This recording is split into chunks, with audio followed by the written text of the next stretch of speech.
योद्धा पोजीशन का जैसा होता है उसी तरह से योद्धा को मैदान में उतारा जाता है।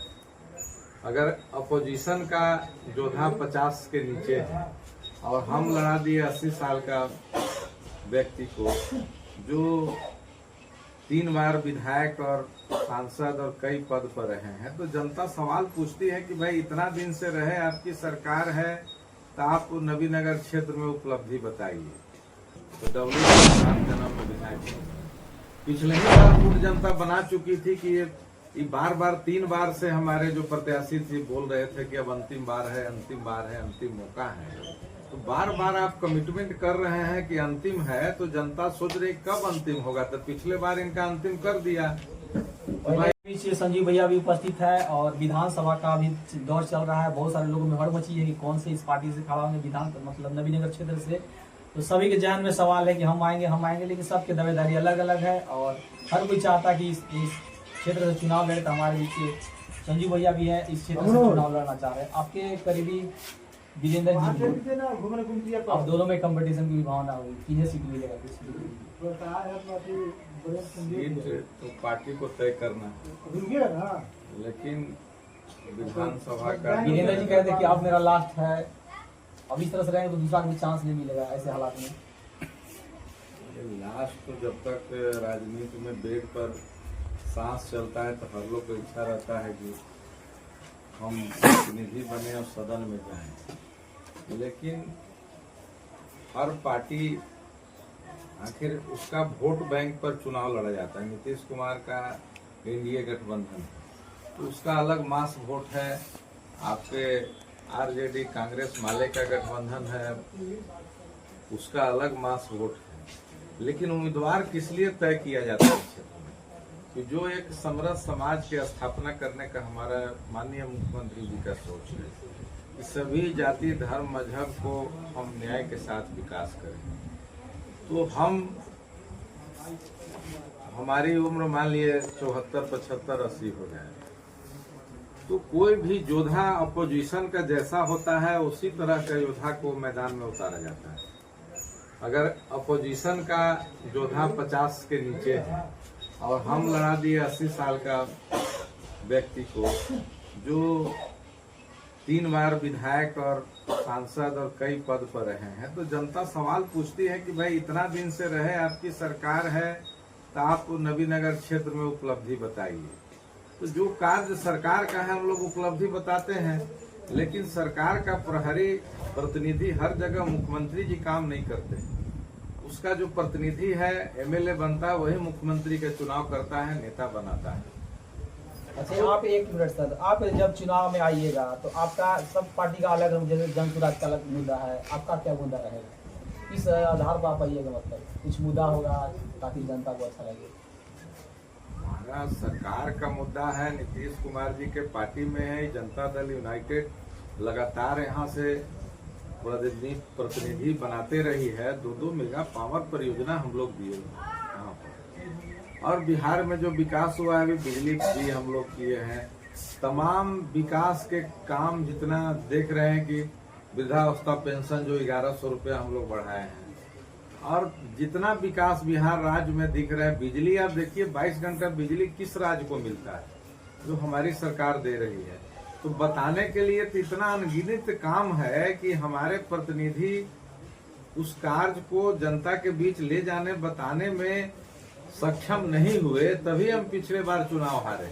नहीं तो जितना काम नीतीश कुमार का किया हुआ है, यहाँ उम्मीदवार की हार हुई है, यहाँ नीतीश कुमार नहीं हारे हैं। अगर पिछले बार ही कोई नया चेहरा, युवा साथी इस क्षेत्र का स्थानीय बेटा को लड़ाया जाता, तो डब्लू सिंह 7 जन्म में विधायक होता। पिछले ही बार मूड जनता बना चुकी थी कि ये बार 3 बार से हमारे जो प्रत्याशी थे बोल रहे थे कि अब अंतिम बार है, अंतिम बार है, अंतिम मौका है। तो बार आप कमिटमेंट कर रहे हैं कि अंतिम है, तो जनता सोच रही कब अंतिम होगा। तो पिछले बार इनका अंतिम कर दिया। जैसे पहले जो चुनाव होता था कास्ट बेसिस होता था, तो ये कास्ट आया तो अच्छा निकल जाता था। अभी आपके सामने ज्योति भी शायद आप भी उम्मीदवार बता रहे हैं, आप पवन जी भी हैं और आपको विधायक डब्लू जी भी है और मतलब वीरेंद्र जी भी है, बहुत सारे प्रतिनिधि है। आपका चैलेंज किससे ज्यादा रहेगा? हमारा चैलेंज किसी से ज्यादा और कम की बात है। हमारी लड़ाई राष्ट्रीय जनता दल अलायंस से है। यहाँ WG विधायक हैं, वो 5 साल पहले भी विधायक रहे हैं, ये दूसरी बार विधायक हैं। तो वो अपना उपलब्धि बताएं कि 5 साल में हम क्या किए हैं। हमारी सरकार जो काम करती है, नारियल लेके घूमते फिरते हैं। जहाँ सरकार रोड बनाती है वहाँ नारियल फोड़ते हैं कि हम कर दिया। नहीं, जहाँ काम देखते हैं कि हमसे नहीं बन रहा है, सरकार नहीं चाह रही है। तो हमारा विकास का मुद्दा है और हम यहाँ प्रतिनिधि नहीं है। इससे इतना जनता को लॉस हो रहा है कि जनप्रतिनिधि जिस उद्देश्य से आप नौकरी के नाम पर झांसा देकर NTPC में बोले थे कि 10,000 ई प्लांट में 10,000 ई प्लांट में अगर हम नौकरी नहीं देंगे तो दोबारा वोट नहीं मांगने आएंगे। 40 करोड़ CSR का पैसा हमको मिलता है। यहाँ कोई MLA को अपना पैसा बांटने की जरूरत नहीं है। 3 करोड़ तो प्रसादी है। अगर 40 करोड़ में 20 करोड़ भी प्रति वर्ष विधायक को यहाँ अपने अनुशंसा पर खर्च किया जाए तो हर रोड, गली, हल, नली, पुल, पुलिया, स्टेडियम और लाइब्रेरी और सारे चीज केवल NTPC के CSR से हमारा बन सकता है। तो विधायक कहाँ कमजोर पड़ रहे हैं, क्यों नहीं इसके लिए आवाज उठाते हैं? आप 12 बजे रात को क्यों मिलते हैं NTPC प्रबंधन से? दिन में डेलीगेशन लेकर यहाँ के किसान मजदूर के साथ क्यों नहीं मिलते हैं? वह जनता जानना चाहती है कि किसी जात को आप नौकरी देते, जिस समीकरण से आए हैं उसी को दे देते। लेकिन नौकरी हुआ तो किसको हुआ और कैसे हुआ, क्या एग्रीमेंट पर हुआ, यहाँ की जनता चुनाव में सबक सिखा देगी और जिस समीकरण से वो जीते हैं। अगर जनता दल यूनाइटेड का, गठबंधन का, हम भी वहाँ पर उम्मीदवार हैं, दावा किए हुए हैं और मुझे पूर्ण विश्वास है कि जितना मेरे समता पार्टी काल से परिवार का दूसरी पीढ़ी जनता दल यूनाइटेड में नीतीश कुमार का साथ रहा है, NDA का साथ रहा है, निश्चित तौर पर इस बार जिताऊ उम्मीदवार को मौका दिया जाएगा।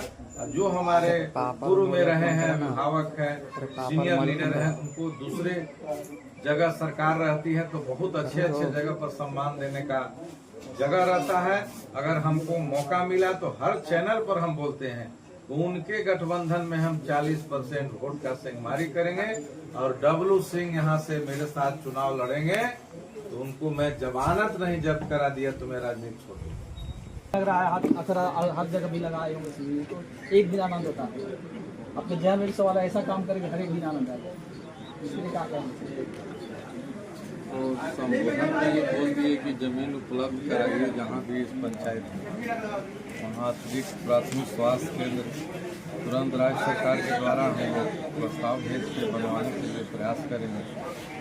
BDC में प्रोसीडिंग लेंगे उसको। और आप लोग से भी आग्रह है कि आप लोग मीडिया के माध्यम से दिखाते हैं तो भाई समय से आप ही नहीं लोग पहुँचिएगा तो आम जनता पर क्या उपेक्षा और नेता से रखेंगे। एक सर मीडिया के पहले पहुंचना, एक जिक्र होता है, एक समय अवधि होता है तो काफी बेहतर होता है। कुछ समय अवधि बताइए सर, ताकि आम जनता को भी लगे एम रहे कि आज समय अवधि तो वही है कि जनता आवेदन देगी, जमीन का चिन्हित सरकार करती है। अब यहाँ के स्थानीय प्रतिनिधि जितना जल्दी इसका जमीन का उपलब्धता कराएं हम लोग NOC दिवाएंगे। पहले पंचायत के लोग तय कर लें कि बनेगा कहाँ।